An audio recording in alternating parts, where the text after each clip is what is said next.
Hello बच्चों। आज हम देखने वाले हैं सेल के बारे में। सेल क्या होता है, सेल के बारे में पढ़ने वाले हैं। सेल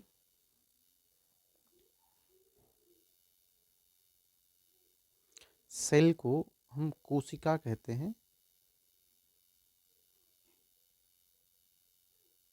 कोशिका,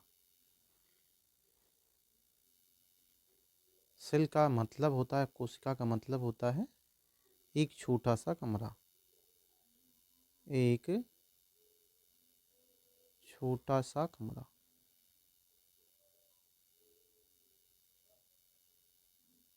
ये स्मॉल रूम मतलब छोटा सा कमरा, एक सेल, कोशिका।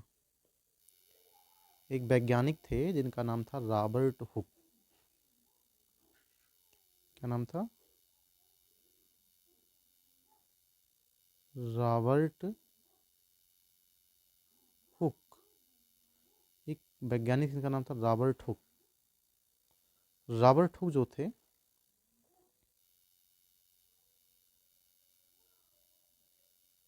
कार्क में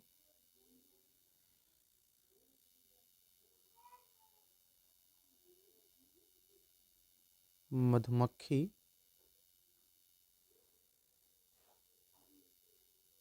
मधुमक्खी के छत्ते नुमा संरचना देखी। मधुमक्खी के छत्ते जैसी संरचना देखी। जैसी संरचना देखी।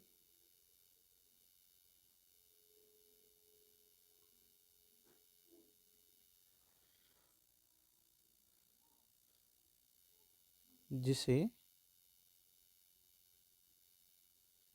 सेल कहा। जिसे सेल कहा।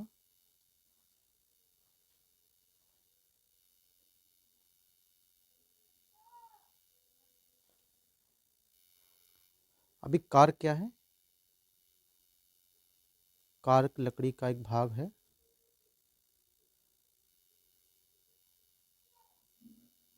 जिसे कांच की बोतलों में ढक्कन के रूप में प्रयोग किया जाता था। अभी भी गांव में कहीं कहीं पर प्रयोग किया जाता है ढक्कन के रूप में। ये वास्तविक में लकड़ी का बना होता है, अर्थात कार्क क्या होता है? लकड़ी ही होता है। क्योंकि लकड़ी कहाँ से प्राप्त करते हैं? पादप से प्राप्त की जाती है, पेड़ों से प्राप्त की जाती है। तो ये लकड़ी जो है पादप से प्राप्त करते हैं। क्योंकि ये मृत यानी कि मरा हुआ होगा। मृत पादप कोशिका होगी। पादप की मृत कोशिका होगी। अब पादप में या किसी भी जीव में जब कोई कोशिका मृत हो जाती है तो उसके अंदर कोशिका द्रव्य इत्यादि सब नष्ट हो जाता है। केवल कोशिका भित्ति बचती है। यानी पादप में क्या होता है कि मृत कोशिका में केवल कोशिका भित्ति जो होती है वो बचती है। कोशिका भित्ति बचती है, सेल वाल बचती है। तो वास्तविक में रॉबर्ट हुक ने पादप कोशिका की कोशिका भित्ति देखी थी। मृत कोशिका में बचता है क्या? केवल केवल कोशिका भित्ति बचती है। तो कार्क में उन्होंने पादप की कोशिका भित्ति देखी थी, मधुमक्खी के छत्ते नुमा संरचना जो थी। अब उन्होंने सेल क्यों कहा? क्योंकि जो सेल होता है, सेल का मतलब होता है छोटा सा कमरा। तो ये जो संरचनाएं उन्होंने देखी थी वो बिल्कुल मधुमक्खी के छत्ते जैसी दिखाई दे रही थी। और मधुमक्खी का छत्ता जो होता है उसमें जो स्पेस होता है उतना ही बड़ा होता है कि मधुमक्खी एक तरफ से प्रवेश करे और निकलने के लिए वो पीछे की तरफ जो है चलती है, तब निकल पाती है। वो घूम करके नहीं निकलती है। बहुत छोटा छोटा स्पेस होता है, इसलिए उन्होंने इस संरचना को सेल कहा था। तो यहाँ से दो प्रश्न बनते हैं। पहले कि सेल शब्द का प्रयोग सर्वप्रथम किसने किया? तो सेल शब्द का प्रयोग सर्वप्रथम रॉबर्ट हुक ने किया था और कोशिका की खोज भी इन्होंने ही की थी। तो सेल शब्द का प्रयोग तथा सेल शब्द का प्रयोग तथा कोशिका की खोज रॉबर्ट हुक ने की थी। उन्होंने वास्तविक में मृत कोशिका भित्ति देखी थी, पादप की मृत कोशिका की कोशिका भित्ति देखी थी। तो सेल शब्द का प्रयोग शब्द का प्रयोग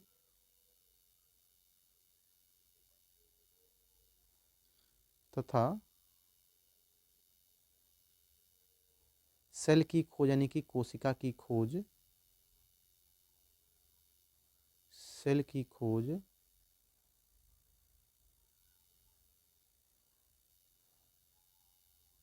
सेल की खोज जो है रॉबर्ट हुक ने किया था।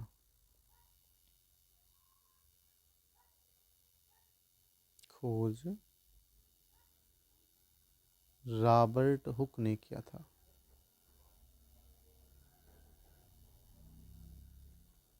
रॉबर्ट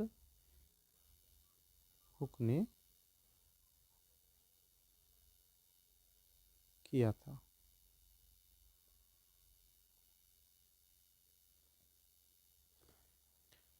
अब देखते हैं सेल के प्रकार, कोशिका के प्रकार, टाइप ऑफ सेल। कोशिका के प्रकार,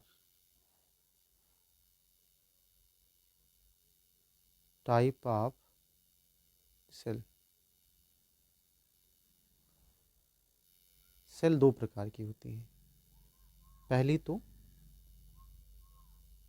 पूर्व केंद्रिक कोशिका, पूर्व केंद्रिक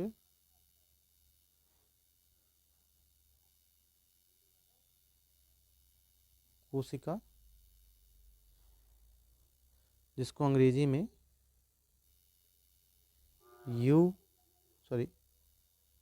इसे अंग्रेजी में प्रोकैरियोटिक सेल कहते हैं।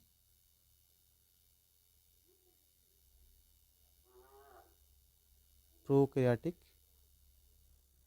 सेल कहते हैं।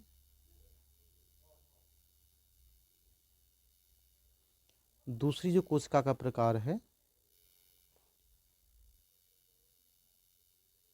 उसे कहते हैं सुकेंद्रिक कोशिका। सुकेंद्रिक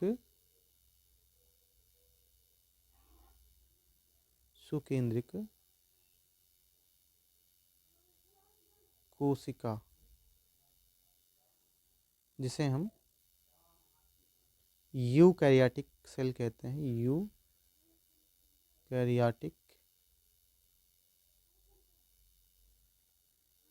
सेल कहते हैं।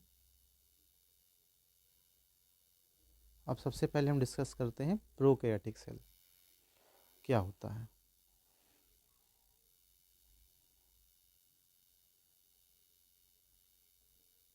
प्रोकैरियोटिक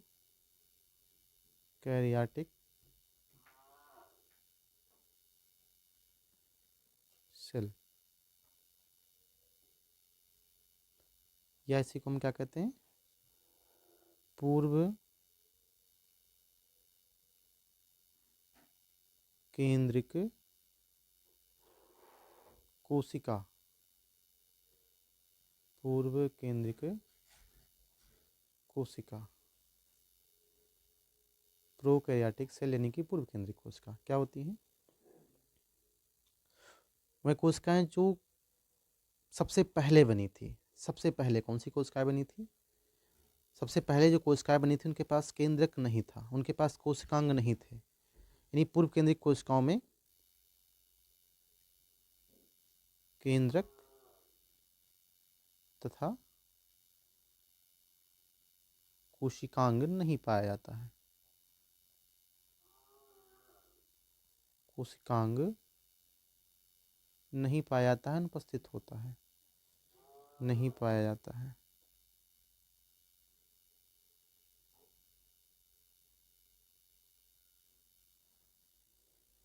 कोशिकांग जैसे कि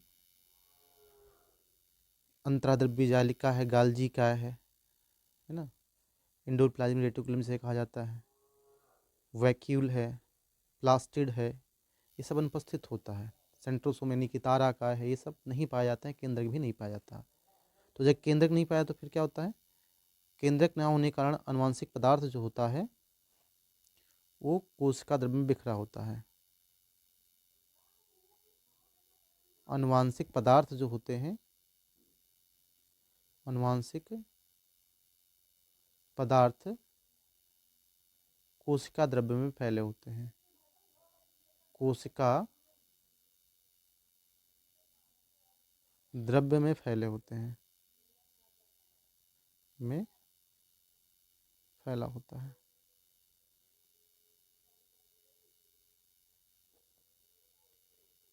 पूर्व केंद्रिक कोशिका जैव विकास के समय सबसे पहले बनी थी, ये सबसे पहले बनने वाली कोशिका है। जो कोशिका सबसे पहले बनती है, जो जो कार्य सबसे पहले होता है वो अपूर्ण होता है, सही से नहीं होता है, प्रिमिटिव होता है। सबसे पहले बनी थी, सबसे पहले बनने वाली कोशिका है, वाली कोशिका है या सेल है।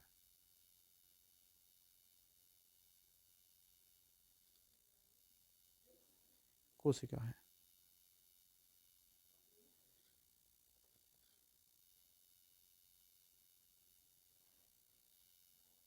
तो ये पूर्व केंद्रिक के कुछ, इसका एग्जाम्पल क्या है, सभी जीवाणु, सभी जीवाणु पूर्व केंद्रिक कोशिका वाले हैं। सभी जीवाणु पूर्व केंद्रिक यानी कि प्रोकैरियोटिक का एग्जाम्पल है, पूर्व केंद्रिक कोशिका के एग्जाम्पल है, कोशिका का उदाहरण है। जितने भी जीवाणु, जितने भी बैक्टीरिया हैं, चाहे वो मेथेनोजन हो, चाहे वो लैक्टोबैसिलस हो, चाहे नाइट्रोबैक्टर हो, नाइट्रोकोकस हो, लैक्टोबाइलस बैसिलस जो दूध को दही में बदलता है, मेथेनोजन जो गोबर गैस बनाता है, नाइट्रोबैक्टर नाइट्रोबैसिलस जो नाइट्रोजन स्थिरीकरण करता है, नाइट्रोजन फिक्सेशन करता है। ये भी प्रारूपी संरचना यहाँ पे बनाई गई है बैक्टीरिया की। सबसे बाहर जो कवर होती है उसे हम खोल कहते हैं, उसके अंदर कोशिका भित्ति पाई जाती है, सेलवाल पाया जाता है, सेलवाल पाया जाता है, कोशिका भित्ति पाई जाती है। इसके बाद प्लाज्मा झिल्ली, जिसे हम सेल मेम्ब्रेन भी कहते हैं, कोशिका झिल्ली भी कहते हैं इसको हम, प्लाज्मा झिल्ली यानी कि जिसे हम कोशिका झिल्ली भी कहते हैं, जिसे हम कोशिका झिल्ली भी कहते हैं।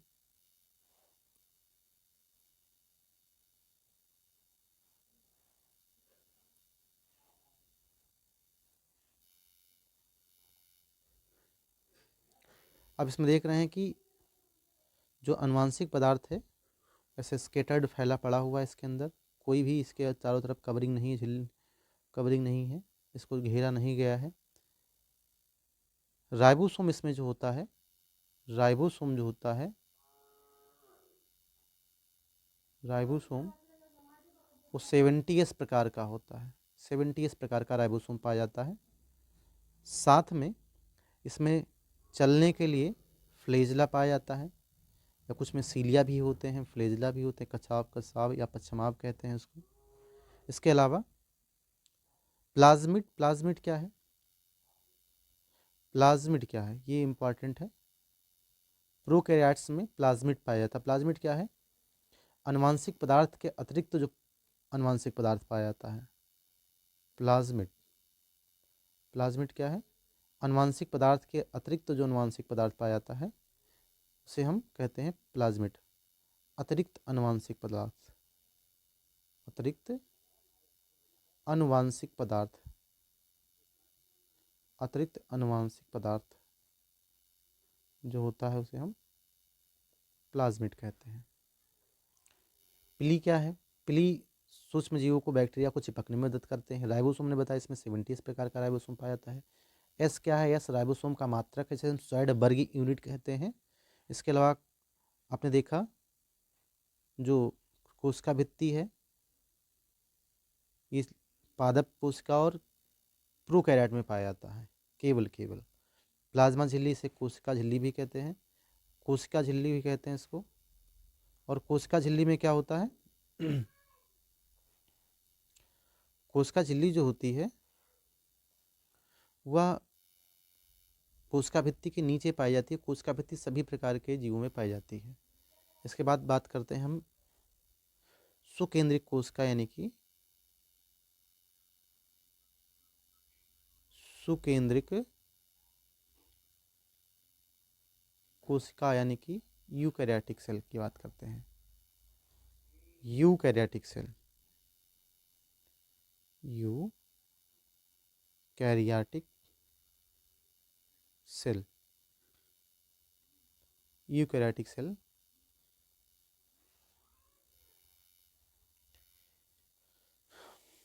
ऐसी कोशिकाएं जिनके पास केंद्रक भी होता है और सभी कोशिकांग भी पाए जाते हैं। केंद्रक के साथ साथ कोशिकांग भी पाया जाता है। इसका आनुवंशिक पदार्थ जो होगा वो केंद्रक के अंदर होगा, यानी कि कोशिका के अंदर एक और झिल्ली पाई जाएगी जिसे हम केंद्रक झिल्ली कह सकते हैं, जिसके अंदर आनुवंशिक पदार्थ पाया जाएगा। यानी केंद्रक तथा कोशिकांग, अंतर्द्रव्य जालिका है, रिक्तिका है, गाल्जिकाय है, ताराकाय है तथा कोशिकांग पाया जाता है। तो ऐसी कोशिकाएं जिसके अंदर केंद्रक तथा कोशिकांग पाया जाएगा उसे हम सुकेंद्रिक कोशिका कहेंगे। ये पूर्व केंद्रिक के बाद बनी थी। पूर्व केंद्रिक में जब विकास हुआ, जैव विकास हुआ, तो उसके बाद बनी थी। अब ये जो सुकेंद्रिक कोशिका होती है दो प्रकार की होती है। पहले तो पादप कोशिका, जो पादप में पाई जाती है, पेड़ पौधों में पाई जाती है, पादप कोशिका, पादप कोशिका। और दूसरी होती है जंतु कोशिका। जंतु कोशिका जो है दूसरे प्रकार की कोशिका है जो सुकेंद्रिक कोशिका है। यानी कि सुकेंद्रिक कोशिका दो होती हैं, पादप कोशिका जो पादप में पाई जाती है, पेड़ पौधों में पाई जाती है, जंतु कोशिका जो जंतु में पाई जाती हैं। पादप कोशिका और जंतु कोशिका का अध्ययन हम अगले वीडियो में करेंगे। तब तक हमारे साथ बने रहिए। वीडियो अच्छा लगे तो लाइक करें, कमेंट करें, और आपको क्या और जानना है हमें बताएं। हम आपके लिए ऐसे ही अच्छे वीडियो लाते रहेंगे।